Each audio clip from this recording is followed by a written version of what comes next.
महाकाशीय सागर के एक किनारे खड़े होकर नक्षत्र बहुत शांत दिखते हैं। लगता है ब्रह्मांड में सब कुछ अनुशासित है। जब रात के अंधेरे में अचानक ही कुछ नया दिखता है तो हमें हैरत होती है। आसमान में धूमकेतु के आने से हमारे पूर्वज हमेशा आतंकित होते थे। सन 1631 में जब विसुवियस पर्वत का शिखर ध्वस्त हुआ तो उसके जलते लावा से इटली के 2 शहर बर्बाद हो गए।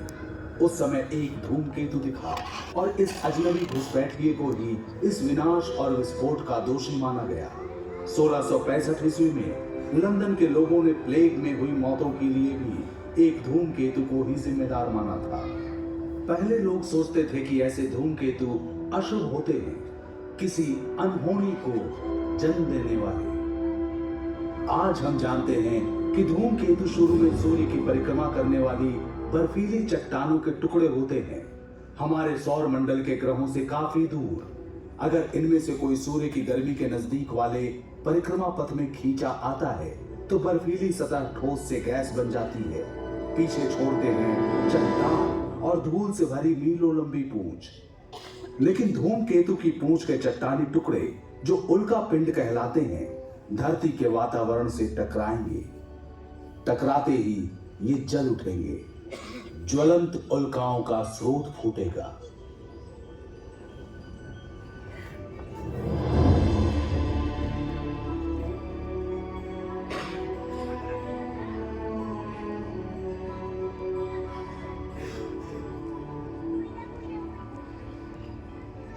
आजकल कभी कभी लगता है कि धरती पर स्थितियां बहुत ज्यादा और बहुत जल्द बदल रही हैं।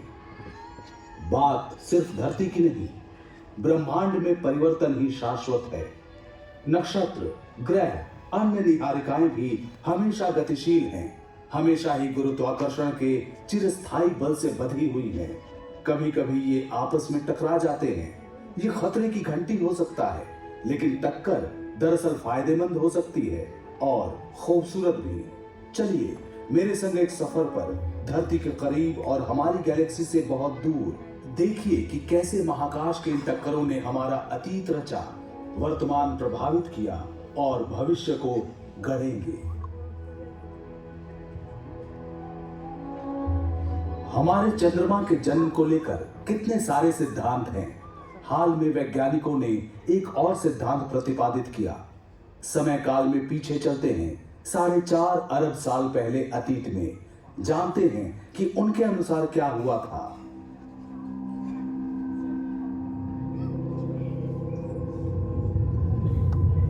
हम जिस पृथ्वी को देख रहे हैं वो युवा है, अभी भी गठन की प्रक्रिया में है, जहां जीवन अभी तक नहीं पनपा। शुरुआती समय में हमारे सौर मंडल में ग्रहों जैसे विशाल चट्टानी टुकड़े झुंड में घूमा करते थे। कुछ का परिक्रमा पथ था जो उन्हें पृथ्वी के नजदीक लाया। ये थोड़ा ज्यादा करीब आ गया।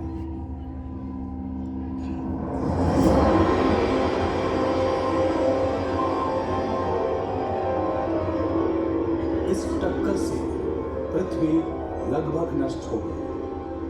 अंतरिक्ष में फैला पिघला हुआ लावा, ज्यादातर लावा वापस विध्वस्त ग्रह पर गिरा।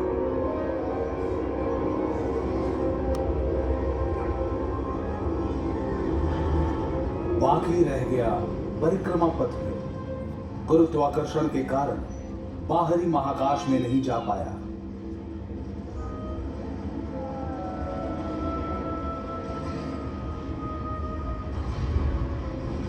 जब ये खुरदुरे चट्टान धरती के चारों ओर घूमने लगे, गुरुत्वाकर्षण ने इन्हें एक साथ किया।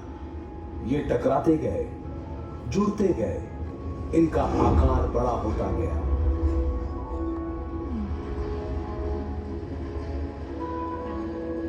कुछ ही सप्ताहों में ये टुकड़े जुड़कर विशाल और विशाल हो गए।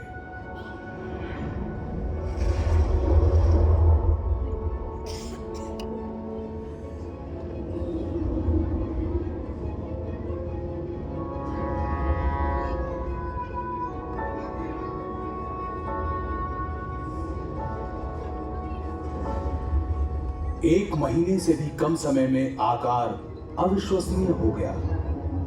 चांद का जन्म हुआ। बिल्कुल सही, सिर्फ एक महीने में बना था हमारा चांद। ये है आज का चंद्रमा। सोचकर अचरज होता है कि एक भयानक टक्कर के कारण आज रात का आसमान चांदनी बिखेरता है, लेकिन ये सच है। कारण हजारों थे, अलग अलग, लेकिन इन टक्करों से ही धरती पर जीवन पनप सका। आघात ने धरती की धुरी को झुका दिया, जिससे ऋतु परिवर्तन हुए। चंद्रमा के गुरुत्वाकर्षण के कारण ज्वार भाटा बना। तब से लेकर आज तक हमारे सौर मंडल में ठहराव आया है। अब दूसरे ग्रह से पृथ्वी के टकराने का डर नहीं है, लेकिन दूसरे टक्कर हमें रोज प्रभावित करते हैं। कुछ खास टक्करों में शामिल है हमारा सूर्य भी। फिक्र न करें, इतनी जल्दी धरती जाकर सूरज से टकराने वाली नहीं है। हमारा परिक्रमा पथ नियंत्रित है और अरबों सालों तक ऐसा ही रहना चाहिए। लेकिन धरती पर हर जीवन निर्भर है सूर्य में होने वाली टक्करों पर।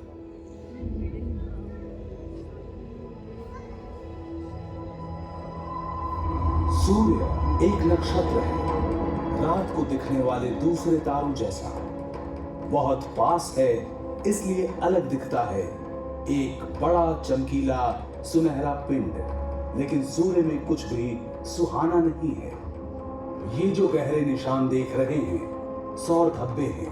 प्रत्येक धब्बे का आकार पृथ्वी जितना। सौर धब्बे का रंग गहरा दिखता है क्योंकि सूरज पर यह सबसे ठंडे स्थान है। तापमान 4400 डिग्री सेंटीग्रेड। बाकी का सूर्य तो और भी गर्म है।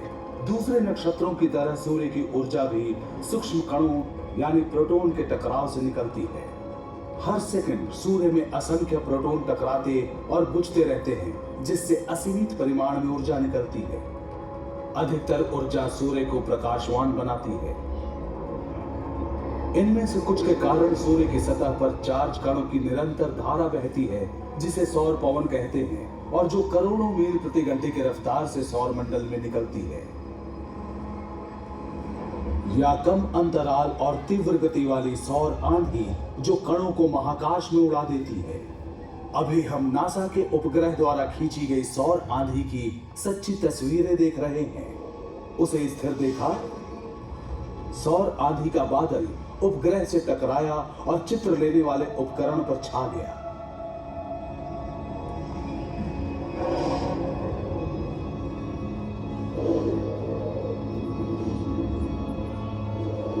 सौर पवन का झोंका हर दिन हर पल सौर मंडल के ग्रहों के पार जाता है। ये इतना शक्तिशाली है कि इसका संपर्क मात्र ही हमारे वातावरण की ऊपरी सतह को उड़ा ले जाए, अधिकांश पानी सोख ले और धरती पर जीवन का विकास परिवर्तित हो जाए। लेकिन खुशकिस्मती से धरती की सुरक्षा करता है एक अदृश्य कुदरती कवच। अभी आप जो देख रहे हैं वो पृथ्वी के चुंबकीय क्षेत्र का काल्पनिक चित्र है। धरती के लौह अंतर्भाग के कारण हमारी धरती विशाल चुंबक की भांति काम करती है। कुछ चीजों को आकर्षित, कुछ को विकर्षित करती है। ये कवच सौर पवन से धरती को बचाता है, लेकिन कुछ कण इस चुंबकीय बाधा को पार कर जाते हैं और पहुंच जाते हैं उत्तरी तथा दक्षिणी ध्रुवों पर। परिणाम देखने लायक होता है। शानदार जगमगाते रंगीन पर्दे, इसे कहते हैं ध्रुवीय ज्योति। सौर पवन और सौर आंधी से निकले आवेशित कण जब धरती के ऊपरी वातावरण से टकराते हैं, तब वातावरण में मौजूद गैस आलोकित हो उठते हैं। ये है इंटरनेशनल स्पेस स्टेशन, जो 400 किलोमीटर की ऊंचाई से धरती की निचली कक्षा में परिक्रमा करता है। महाकाश में जाकर ध्रुवीय ज्योति को देखने वाले कम ही हैं।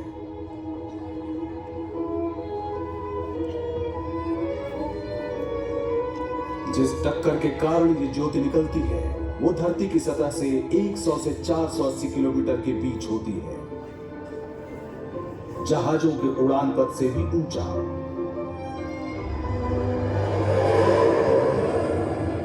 और होता है हमारी धरती का सबसे अनोखा प्रकाश उत्सव।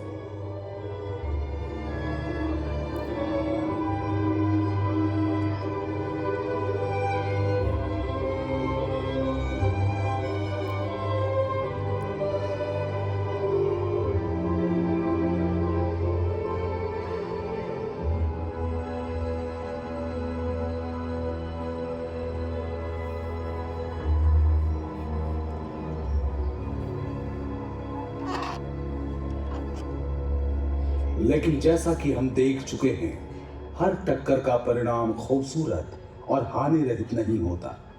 उनमें से एक के कारण अविस्मरणीय घटना हुई और धरती पर जीवन का क्रम बदल गया। इसकी शुरुआत हुई वहां जहां एस्टेरॉयड सूर्य की परिक्रमा करते हैं। सौर मंडल के प्रारंभिक 20-30 लाख वर्षों में जब ग्रह बन रहे थे, तब जो चट्टान और धातु के टुकड़े छूट गए, उनसे बने एस्टेरॉयड। ज्यादातर एस्टेरॉयड दिखाई देने वाले कक्ष में घूमते हैं, जो स्थित है मंगल और बृहस्पति के बीच। कुछ और भी करीब हो सकते हैं। किसी भी साल लाखों में एक मौका हो सकता है कि एस्टेरॉयड धरती से टकराएगा, लेकिन 6.5 करोड़ साल पहले एक टकराया था।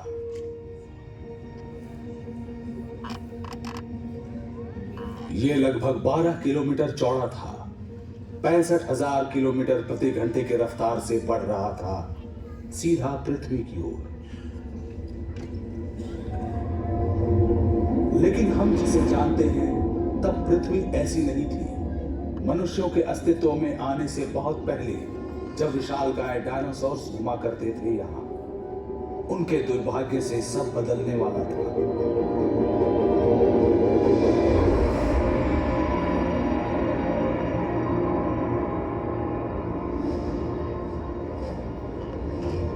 आज जहां मेक्सिको है, ये एस्टेरॉयड वहां टकराया, आग का गोला फूटा, जहां तक नजर जा सकती सब कुछ जलकर राख हो गया। धरती और चट्टानों के टुकड़े भाप बनकर अंतरिक्ष में उड़ गए। जब इन धातुओं की वापस बारिश हुई, वातावरण गर्म हो गया। प्रज्वलित मलबा धरती से आकर टकराता रहा बार बार। हर चीज जिसमें आग लग सकती थी वो जल गई। 1 घंटे तक धरती में चारों ओर तापमान 300 डिग्री सेंटीग्रेड से भी अधिक हो गया, किसी भट्टी के समान गर्म। चारों ओर धुआं और राख फैल गई। 6 महीने तक इतना अंधेरा कि अधिकतर पौधे न उग सके। टक्कर से हुए महाविनाश और ज्वालामुखी विस्फोटों तथा बदलते समुद्र के स्तर के बीच धरती पर मौजूद 3/4 जीवन रूप खत्म हो गए। डायनासोर्स का दौर खत्म हो गया था, लेकिन जीवन नहीं रुकता और उस बार भी जीवन बचा। कुछ डायनासोर्स बच गए, क्रमिक विकास होकर बन गए आज के पक्षी। कुछ स्तनपायी भी बचे, इनका भी नया उद्भव हुआ। सच तो यह है कि वो टक्कर न होती तो हमारा वर्तमान भी ऐसा ना होता। क्या ऐसी टक्कर फिर से हो सकती है? एस्टेरॉयड अभी भी है। अगर कोई एक सामने आ जाए तो हम क्या करेंगे? इन्हें उड़ा देना कारगर नहीं। छोटी चट्टानों का झुंड टूट पड़ेगा हम पर। लेकिन वैज्ञानिक सालों से इन एस्टेरॉयड के अध्ययन और निरीक्षण में लगे हैं। उन्होंने सुझाया है सरल उपाय। गुरुत्वाकर्षण बल का प्रयोग कर हम उनका रास्ता बदल सकते हैं। ये कुछ इस प्रकार काम करेगा। अगर आप एक स्पेसक्राफ्ट को एस्टेरॉयड के पास से उड़ाएं, तो स्पेसक्राफ्ट का लघु गुरुत्वाकर्षण भी एस्टेरॉयड को थोड़ा ही सही खींचकर उसके गति पथ को बदल सकता है। सालों लग सकते हैं, लेकिन धीरे धीरे एस्टेरॉयड दूसरे गति पथ में चला जाएगा और क्रमशः पृथ्वी से सैकड़ों मील दूर चला जाएगा।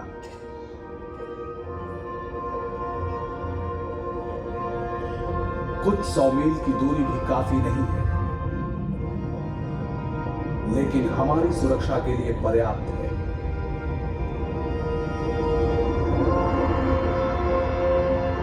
आज ये सिर्फ एक सोच है, लेकिन सही लगती है। वैज्ञानिक कहते हैं हमारे लिए यही सर्वश्रेष्ठ उपाय है। किसी दिन आप में से कोई एक और बेहतर उपाय सोच लेगा, जो महाकाश के इन अजूबों से धरती की सुरक्षा कर पाएगा। हम जानते हैं कि एक टक्कर से चंद्रमा का जन्म हुआ और वो टक्कर आज हर रोज सूर्य को ईंधन देता है। हमने देखा टक्कर ने डायनासोर्स को खत्म कर दिया। हमने सीखा हम कैसे गुरुत्वाकर्षण के प्रयोग से अपना भविष्य सुरक्षित कर सकते हैं। सब कुछ यहीं पर घटित हुआ, पास के महाकाश में।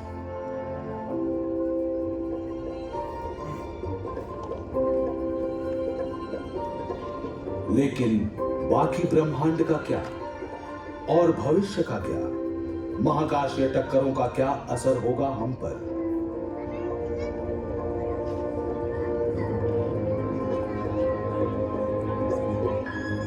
हम आकाश गंगा से आगे बढ़ते हैं, जो हमारे सौर मंडल का घर है।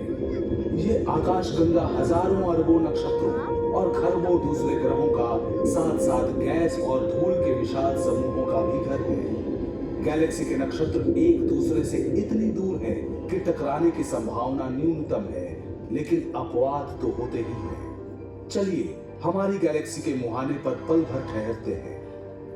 जो नक्षत्र हमारे पास से गुजर रहे हैं वो गोलाकार समूह का हिस्सा हैं। यहाँ सभी तारे ऐसे ठूंसे हुए से रहते हैं कि कभी कभी आपस में भिड़ जाते हैं। ऐसा अमूमन नहीं होता, यहाँ भी लाखों वर्षों में एक बार ऐसा होता है।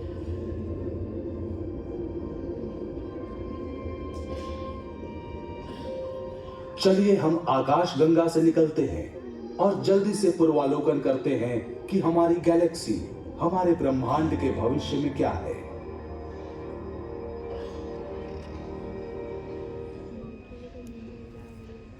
भविष्य में अरबों वर्ष आगे आ गए हैं हम, पृथ्वी से 5 लाख प्रकाश वर्ष दूर। देखिए आकाश गंगा पड़ोस की गैलेक्सी एंड्रोमेडा से टकराने वाली है।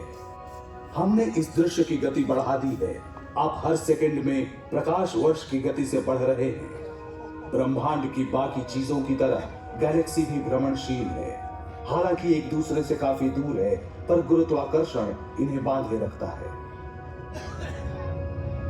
ये दो विशाल गैलेक्सियां एक दूसरे के इर्द गिर्द घूमकर महाकाश में नृत्य प्रस्तुत करेंगी। नजरें मिलाकर कभी पास आएंगी, कभी दूर जाएंगी। इन गैलेक्सियों में नक्षत्र और ग्रह दरअसल टकराते नहीं हैं, ये बहुत दूर होते हैं। वैज्ञानिक मानते हैं कि ये पास आकर गुजर जाएंगे, आपस में टकराएंगे गैस और धूल, जिनसे दोनों गैलेक्सी भर जाएगी।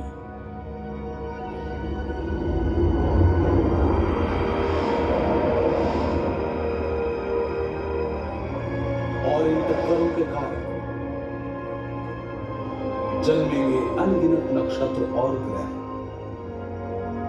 होगा ये कि आज से अरबों वर्ष बाद आकाश गंगा और एंड्रोमेडा मिलकर नई विशाल गैलेक्सी बन जाएंगी। गैलेक्सी की टक्करें उनके जीवन की सामान्य बात है। सच तो यह है कि हमारी गैलेक्सी भी दूसरी छोटी गैलेक्सियों की टक्कर से बनी है।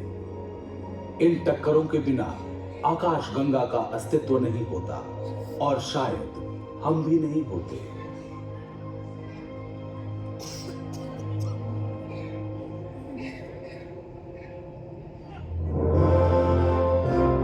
महाकाश की अचरज भरी चकाचौंध वाली टक्करों ने उन चीजों को बनाया जो हमें यूं ही मिल गई। चमकता चांद, सूर्य की गर्मी और प्रकाश, बदलती ऋतुएं, किनारों को छूकर भागती सागर की लहरें।